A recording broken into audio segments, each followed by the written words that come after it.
Hello, everyone. Welcome to the Real Vision Daily Briefing. My name is Max Wiethe.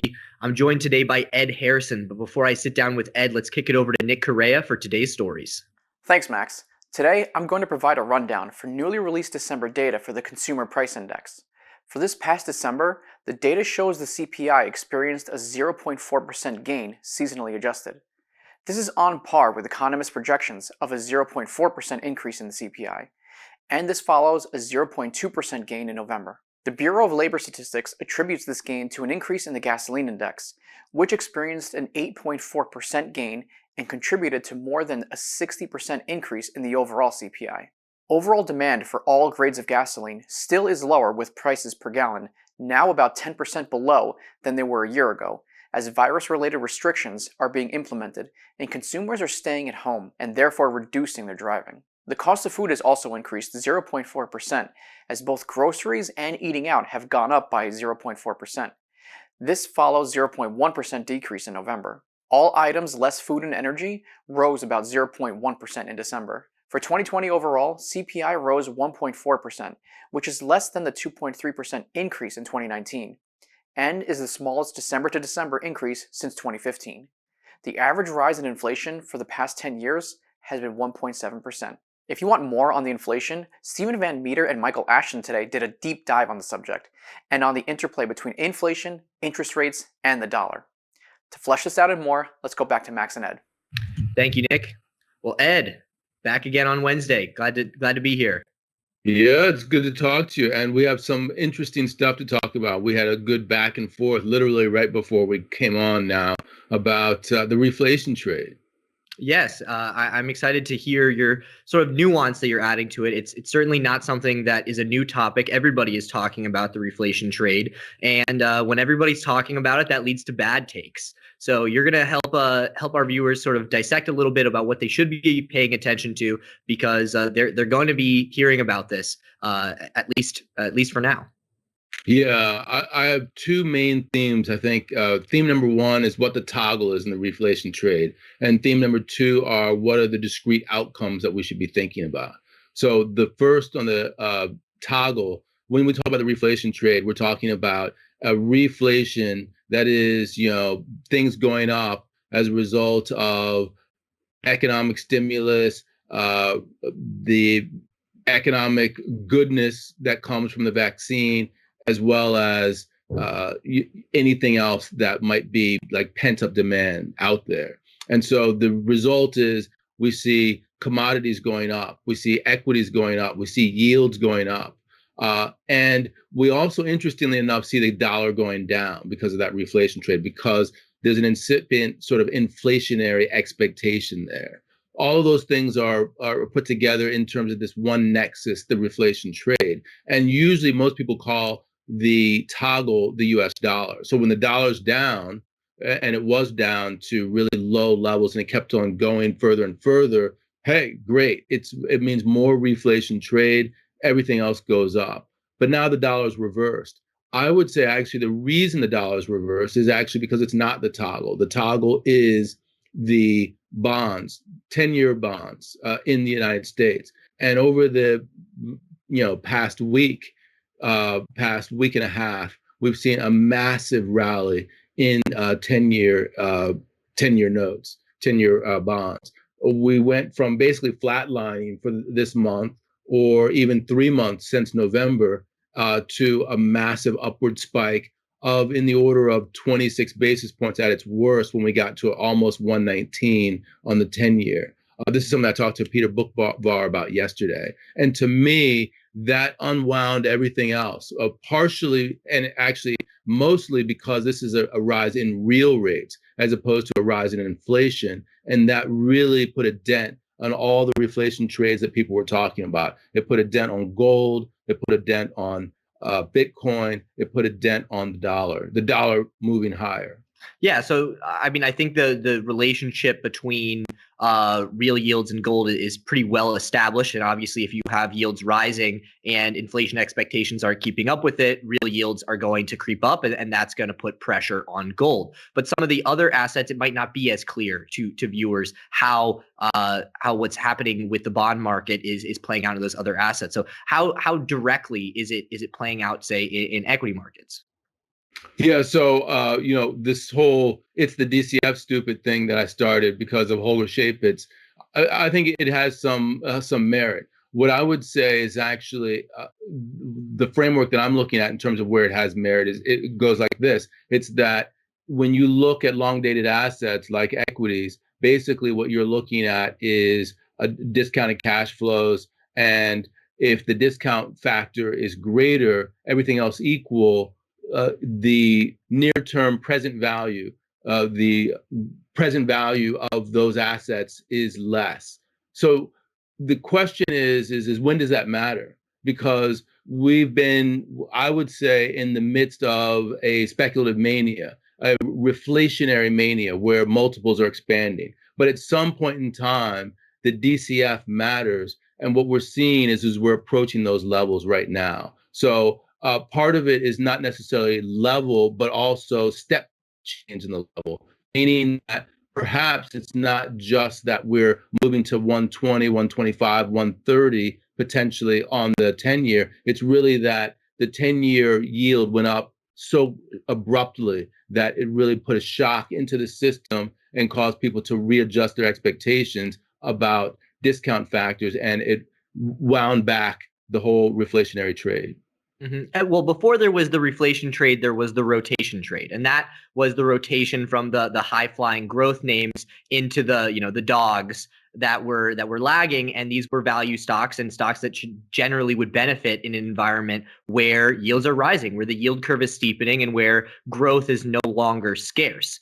So, are you saying here that yes, that is true that those stocks tend to do better in those periods, but they're already at valuations that are lofty because of the low rates and because of the DCF. And so that although, maybe in other periods of time where we see this steepening, maybe we're heading into a period of higher growth, it doesn't matter because they're already so frothy, and that the DCF is actually outweighing this sort of cyclical rotation that would happen in these types of periods.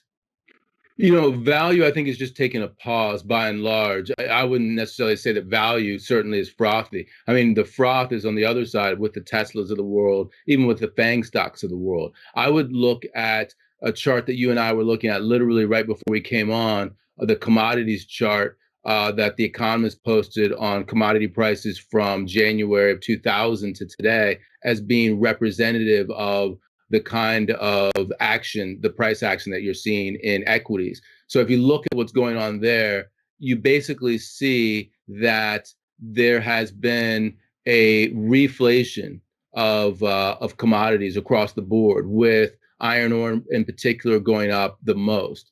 But interestingly, the commodities all did relatively well in that first period from January through April when we had the shutdown.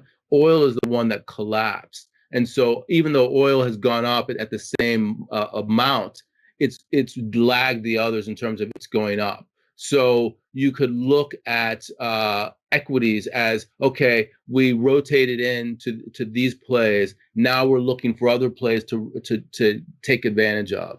The same thing is probably true in commodities, that people got into copper early, copper's run up, but maybe there's still some juice left in oil and oil related stocks. Yeah, and that's why you're seeing some of the flows dynamics playing out with XLE ETF. I saw two sources actually talking about this. Chris Sidiel was saying that there's some real flows moving into XLE, and should this continue, it would put some real legs behind the rotation trade. And then as well, there was an article from Zero Hedge talking about a similar dynamic and the potential for a gamma squeeze. So there is a little bit of positioning behind that narrative. I want to switch though to those discrete outcomes that you hinted at before. What do you think are the discrete outcomes, and what is the current situation in terms of where we're headed most likely, or at least the trajectory we're on? Yeah.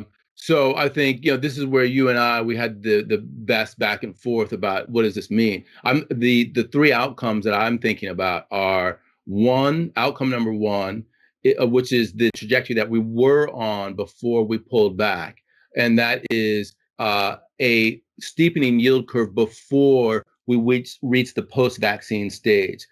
By and large, everyone's thinking that we're going through a dark winter, that we're going through a fallow period. We just lost 100 and some thousand jobs, and that could potentially continue into the new year. But people are looking through that into mid-year into the fall, and that's when good things are going to happen. But we're getting the steepening now, well before that happens, and that's not necessarily a good scenario. So that's scenario number one. Scenario number two is where we continue to flatline. We backed off the 119 level. The last I saw, we were at like 106. 2 days of good auctions. You back up 5 basis points, you back up another 6 basis points, and now suddenly you're back in action to where you were before. Maybe we flatlined for a very long period of time. 119, it was just a phantom move, and we get to nirvana, post-vaccine nirvana, and then the yield curve steepens. That is a really bullish move because that's where the reflation should be. That tells you the move is up because now we're getting this pent-up demand. People are coming back. They're buying stuff.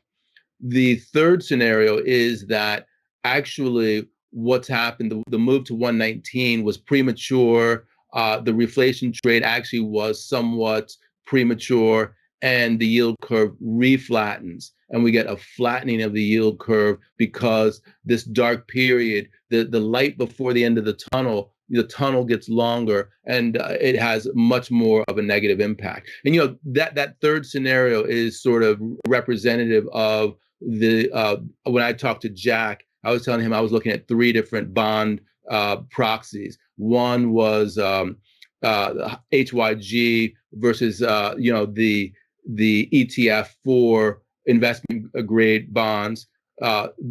This is a proxy for that. If we see a bad scenario where you see the yield curve flattening, then you would expect to see more defaults, and therefore you would expect to see spreads go up. But then there are 2 other things. One is I'm looking for tips versus treasuries, and that's where you get to see what the real yields are looking like. And then finally, it's just the overall rate of the 10-year. What's happening with the overall rate, what's happening with inflation, and then what's happening with credit.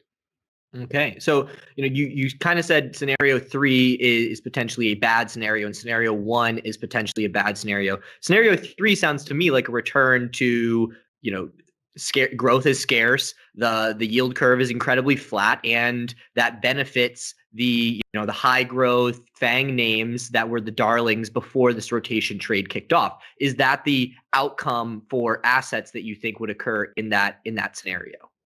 I think we're going back to that scenario, but the difference is we're going back to it after we've already seen cracks, and so then we're in a new paradigm, so to speak. We don't know whether or not we're going to go back to the nirvana of FANG doing really well and all these other stocks doing well in that same way. It may well be that people then realize, oh, wait a minute, things are different now. We need to price accordingly, but it's the scenario that's most similar to the earlier world that we were living in say September, October timeframe. Okay, and then as well in scenario 1, you said that's also potentially a dangerous scenario because the market is getting ahead of itself. So is that just creating a scenario really for the transition from 1 to 3? That's the risk, is that we skip 2 and go from 1 to 3, and that's why you think 1 is really also potentially a dangerous scenario. Yeah, so I think 1 leads to 2. That is the real problem with 1 is both the level of rates, but also potentially the rate of increase as well as the the real rates. Because what's happening now, or what did happen when we got up to 119 on the 10-year, is that real rates were going up. Rates were going up quickly. Real rates were going up quickly, and the reflationary trade as a result completely unwound because the toggle being rates went down into the dollar, and the nexus of the dollar started to unwind everything else. So we had real rates going up, the dollar being more attractive as a result of that, a sell-off in gold, a sell-off in Bitcoin as a result of that, a sell-off in some commodities, and all of that started to unwind. And if that were to happen in greater measure, then you could potentially get a serious credit event, and that would be very negative. Interestingly, though, not oil. Oil didn't really participate in that sell-off, and that goes back to that chart that you showed, which has oil as the laggard of the reflation assets. Yeah, so I think that is interesting. And also, if you look at oil, I think it's also interesting to look at where the kink in the line is on that chart. I think that oil went up, the rate of change started to roll over, and then there was a reacceleration around just before the November election. So right in that range, October, November, the rate of change started to steepen a little bit. People potentially were believing in the oil story. It's not just necessarily supply and demand. They were believing in the reflation trade as manifest in that kink. Okay. Well, I think now is the time to give viewers something to pay attention to see which scenario really plays out. So you talked about the level of yields, but you also talked about the rate of change of yields. So what are the sort of key levels and the speed that people need to be paying attention to determine which one of these three discrete outcomes we're really trending towards? Yeah, and you're actually harkening back to a question that I asked Peter Bookvar yesterday, and we were talking about that. The question to him was, what level do you have to get to before this whole nirvana falls apart? And he was already saying, we're really close, 120, 125, et cetera. I'm starting to tend towards the view that it's not just the level per se, but rather that it is also the rate of change. So if you get to 125 in a heartbeat from 100, that's a different story than if you get to 125 from 100 over a longer extended period of time. So where we are now, where we retrace back to 106, I think that legitimately, if we were to go up quickly, 30, 35 basis points, that would be enough to trigger a sell-off in that whole reflation nexus. The absolute level that I would look at is 150. That's been my bogey for some time, is 1.5 in a 10-year, irrespective of how you get there. I think that that's a number that will be difficult for markets to digest over the longer term. All right. Well, Ed, I know we're working you hard this week. You're going to be on RVDB every day, so I'm not going to take all your good ideas. I'll leave you a few for Thursday and Friday, and we'll end it there. But thank you for this. It gives us a lot to think about. Very good. And you had much less pushback here in our open forum than you had when we teased out the ideas a little bit right before we came on. But I think that you did a great job in sort of peppering me. If there's anything else you want to pepper me with, any sort of doubts that you might have, speak now or forever hold your peace. I still have some thinking to do.